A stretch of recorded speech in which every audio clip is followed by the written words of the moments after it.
Hey guys, Vol here. We're going to talk about the INZO, which is a Infinity tournament that has happened just this weekend, which I participated in.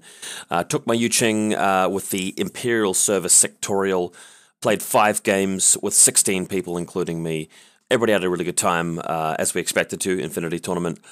During this video, I just want to quickly go over the missions that were played and my strategy going into the event, my thoughts about building lists for it, my strategy for what the games would be, and just a bit of a commentary on the whole meta of that, and speak a little bit about the event itself.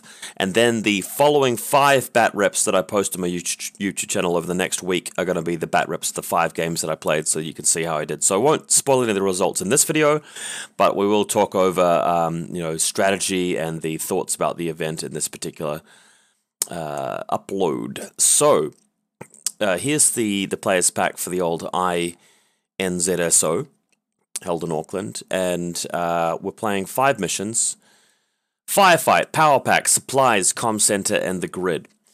Now, my general thoughts here were that some of these missions are, probably a little bit easier to win if you have the last turn and you can move over into the objectives and complete them in the last turn. Power Pack, definitely, because you need to get your data tracker into base space with the console on their side of the table and have it survive. So if they've still got a turn remaining to shoot it, then it probably will die. But if you have the last turn, it's a lot easier to complete Power Pack.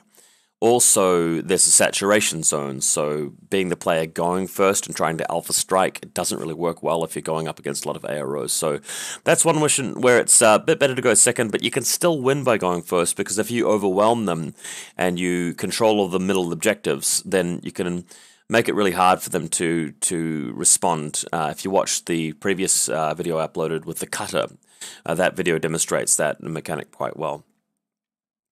The Comm Center, also, if you have the last turn to take back a lot of objectives, it can be useful, but it's not an immediate sort of second turn win mission. The thing about Comm Center is you can, if they're laser focused on just the objectives and they've done nothing else, well, you can kill the data tracker.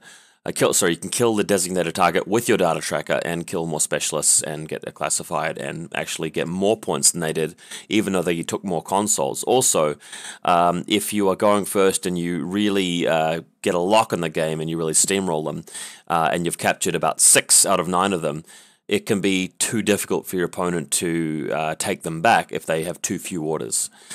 So it can be helpful to go second in Power Pack and Comm Center, and sometimes even Firefight, but generally these are all winnable missions if you go first. Firefight, yeah, I mean, going first, why not? It's a game which is predominantly about killing more army points, and so long as you don't lag too far behind on the other objectives, it's just really a matter of controlling the tempo of the game and controlling pace, so going first is fine. Power Pack, like I described, you can get away with going first. Supplies, definitely first, because it's easier to smash and grab the boxes and run away and hide with them and then defend them than it is to wait till the last turn and finally go over there and shoot the person holding it and take it back, because your opponent could set up all sorts of traps for you in the meantime, and it's just too order intensive, especially if they've been wearing you down in the middle game. Comm Center, like I said, go first. You can really set up a position by your last turn that's just insurmountable. And the Grid, as we'll talk about, is a mission where it's just crucial to go first. So long as you've actually built your list correctly and you've got the right game plan, there's very little your opponent could stop you from winning the game outright with no sort of real interaction without going first. So this is a tournament pack where first turn is more of a thing than it's been in the past for other tournaments I've played, in my opinion. The last tournament I was at, I was playing, as you guys may recall, with Shazvasti, where we had a mission like Frontline, which is so skewed for second turn, because even if you've been decimated, well, decimated is not the right word, even if you've lost most of your army, you can still just work out exactly how many points you need to put in a particular zone to overtake their points total in that zone, and quite efficiently pull the win from, the jaws of defeat at the end. So going second is brilliant for that one. I think Acquisition as well was in there, and Acquisition's another one where going second's really important. There were quite a few of them, if I recall. So that's why I played Shazvasti, because with the 3 Noctifers going second, you're quite good at defending AROing. But going first, a bit of a different story. So I decided to pick ISS for the following reasons. Imperial Services, first of all, can have 2 Quangxi control device in different groups with Quangxi to back them up. You can hot swap the link between them, and you can put down smoke grenades at range or at short range extremely reliably. So that means that if you're trying to cross from one side of the table to the other to shoot them, or get your Urushi in there, very effective at doing that, right? For supplies, you put the smoke grenades down on and smash and grab. For the grid, you put down some smoke grenades after, designating the objectives, and then just shoot them with an MSV sniper. Very, very easy to do. And with Comm Center, obviously putting down the smoke grenades and then capturing the objectives while inside the smoke grenades, great. Firefight, if it's just an attrition game, well, you've got 8 Quangxi running around a link team, so it's quite easy to trade cheap guys for expensive guys, but in general, when there's no exclusion zone, there's no saturation zone, I mean, you got that Crane in the link, Bliss skill 16, 5 dice, he's a real boss when it comes to sort of winning the long-range face-to-face rolls. So, Imperial Service are already in my top 3 factions for the entire game, and I've played them a lot in the past, so that's why I wanted to go with them. Also, my grid list was going to be kind of wacky, because, we'll come to that. We'll come to the actual example soon, but let's just go through a little bit of strategy. Firefight. This is a mission where, as you can see, let's say you kill more army points in general, you get 3 points, but your opponent, if they do get lieutenant, specialist troops, data tracker, more weapons, they can overcome you. It's just that a lot of these are objectives where, lieutenants, for example, neither player will kill a lieutenant. That will happen in a lot of games. The enemy data tracker, well, that might either happen, that neither player achieves that or both players achieves that. Classified objectives can be quite easy to acquire, and panoplies, well, you're only getting 1 point for collecting more of them. So army points is going to be the really big swing. So I'm fine playing Imperial Service for this in general, just because the higher points models are generally going to take a lot down with them, or they're going to survive, whereas the lower points models aren't really going to sort of give up very much there. Power Pack, this is an interesting one because of the weird deployment zones, but because you have an extra 4 inches out front, it does sometimes mean you can actually reach, a bit more space to deploy guys and find more opportunities to spread out your link team of Quangxi, for example. So I'm not too worried about that one there, but generally going second will generally be the plan here. But if it has to be a matter of going first, it's just going to be a matter of trying to get around the saturation zone as well as I can, take out some key enemy specialists, possibly even go for some scanner sweeps, and basically have the middle 3 objectives controlled at the end of the game if I'm having to go first.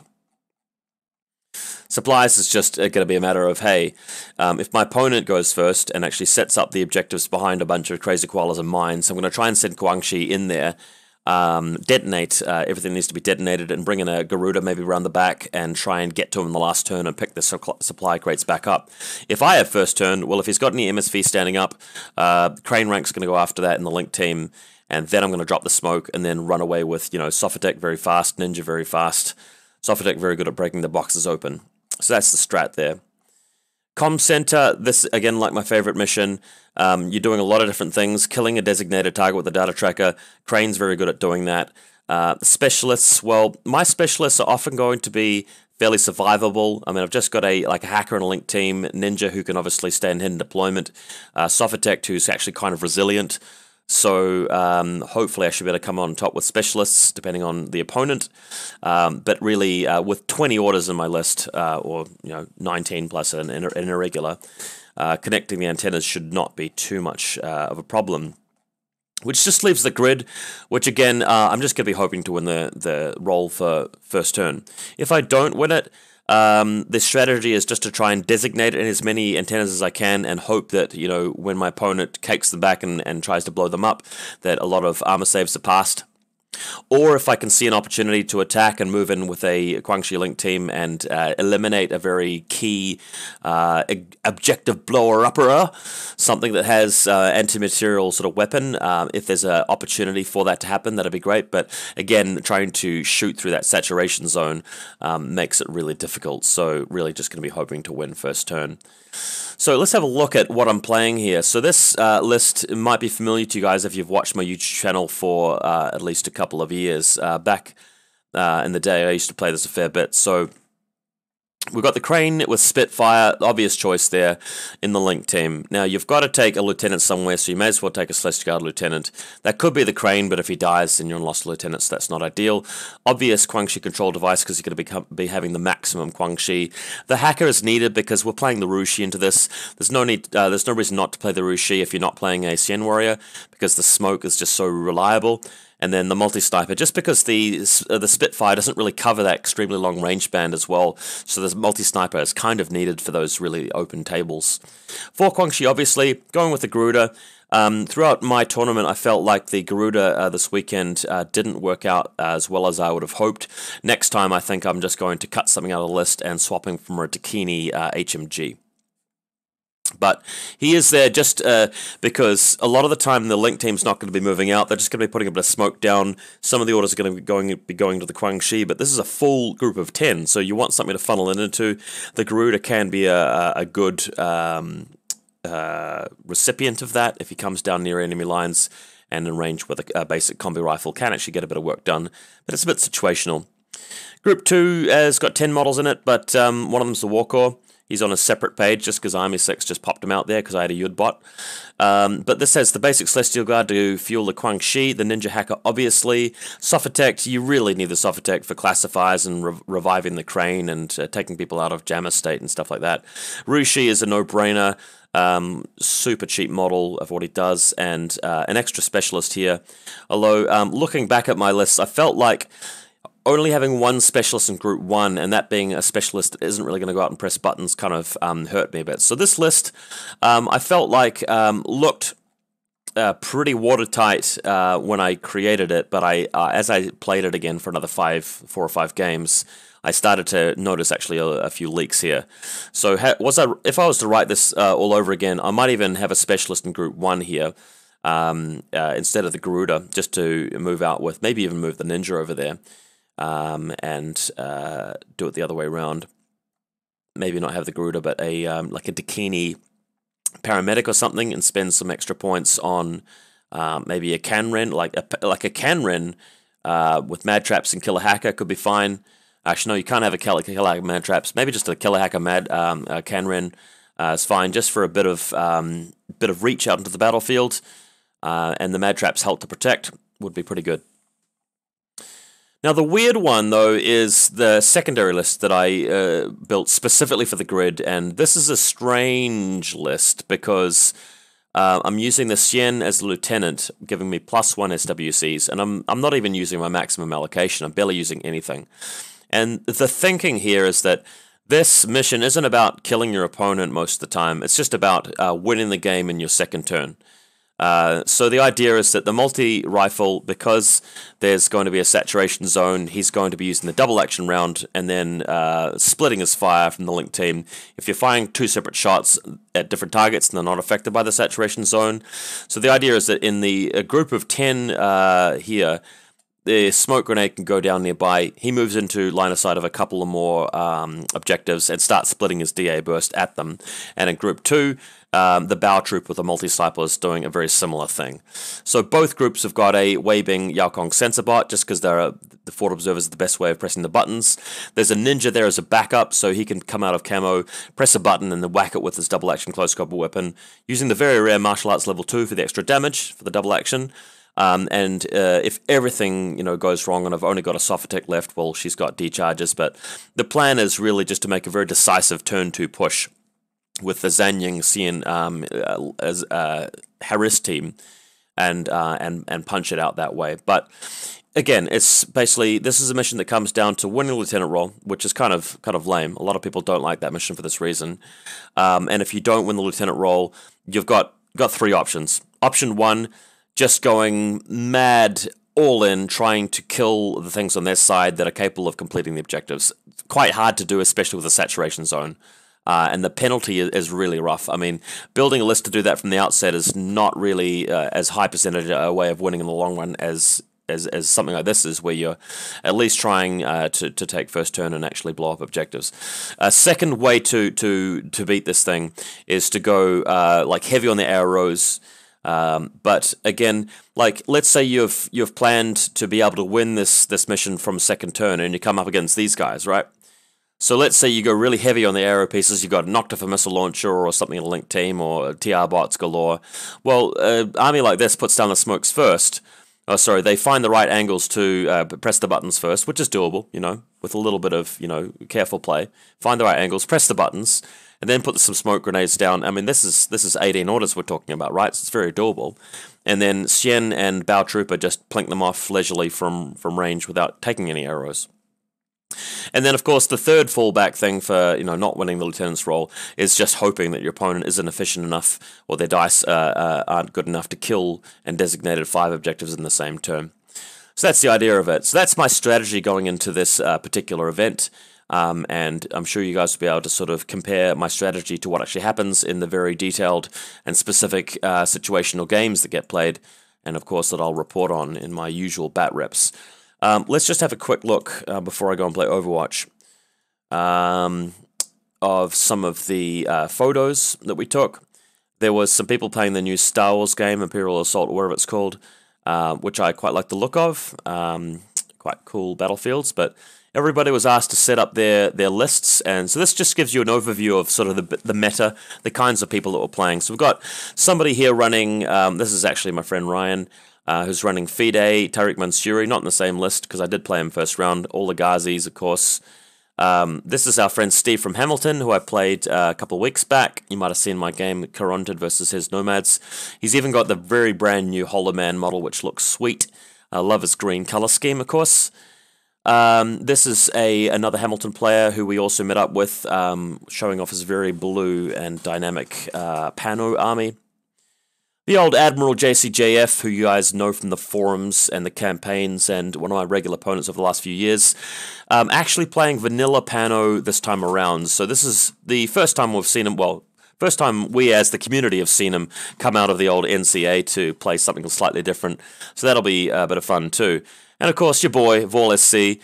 Now, the tournament organizer explicitly said to us, hey, it's fine if you take some of the models out of your case that aren't actually in your list for the painting competition. Otherwise, you're putting closed information about what you're playing on the field for painting, right? Which is not really, conducive to a competitive, environment. So a lot of people just put out models that weren't in their army lists. Note that I actually own 2 Crane models, and after the tournament was finished, they gave me a third one. So I've actually got the out of production old Crane. I've got the Imperial Service starter set Crane with Spitfire, and I've got the limited edition Crane. So if only I could make a Haris team out of them, right? So there you go. In fact, can you? I'm gonna have to go look at Imperial Service. I think you can. I'm not even sure how many you can take.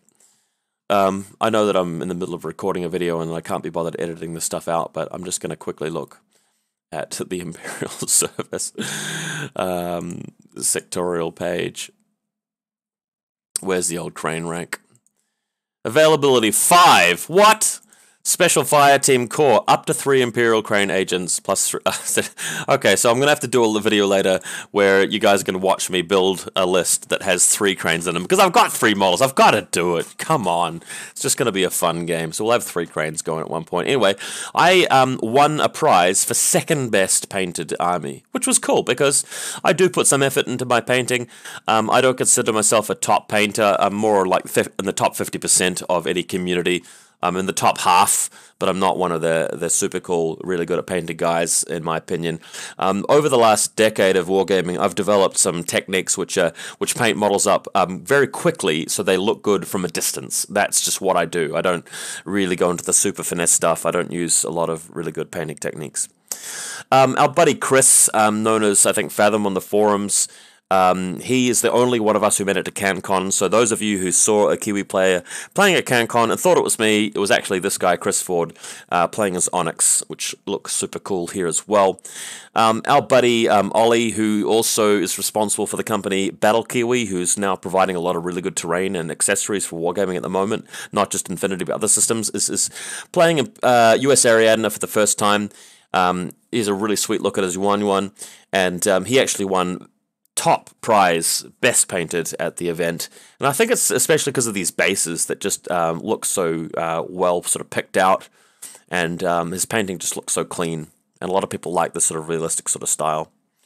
Our buddy Matt with Achilles version 1 and his Marut playing two different Aleph lists, one Achilles list and one Marut list. Our friend Phil, who you've seen me come up against many times in many bat reps, sporting his vanilla LF as usual. We decided to take some of Jed's models, who was playing an avatar list, and some of the LF models in Matt's list, and made a little diorama on the painting table. This guy on the top right is an out-of-production model called, I think, a Cascuda or something like that, and it belonged to a sectorial of Combined Army, which you can't play anymore, I think, called Exra. Correct me if I'm wrong, guys, I'm a newbie. And he was just proxying that model as an avatar, which we all found pretty cool. Jono, who I've played a number of times before on my channel, with his Nomads, you can see his fearsome Krisa Borzak in the front. Isaac Nanistad, who I've played against more than any other player, and whose bat reps you've seen against me more than anybody else, sporting his very grey Pan-Oceania army. Here's another look showing his cutter. I don't think he actually was running a cutter for this particular event, but taking it out of the carry case just to obscure what he is actually running. And we had our friend JS showing up playing some Aristaya. I don't actually know how to play Aristaya, but he's done a great job painting these models, and he's brought in some extra like third-party bits of terrain to use for his own stuff. So he was demoing a few games for people. Apparently a really fun game. Keen to try it at some stage, but it's not like a massive priority to get into that. Ooh, okay, well, I hope you guys enjoyed the bat reps. There's going to be 5 of them, of course. The tournament was run, of course, by this guy, who you may know as Elfs on the forums. This is us at Pub Night. Did a good job organizing things, and yeah, I'll post 5 bat reps over the next 5 days showing how we win in every individual game, and you guys can tell me what you think.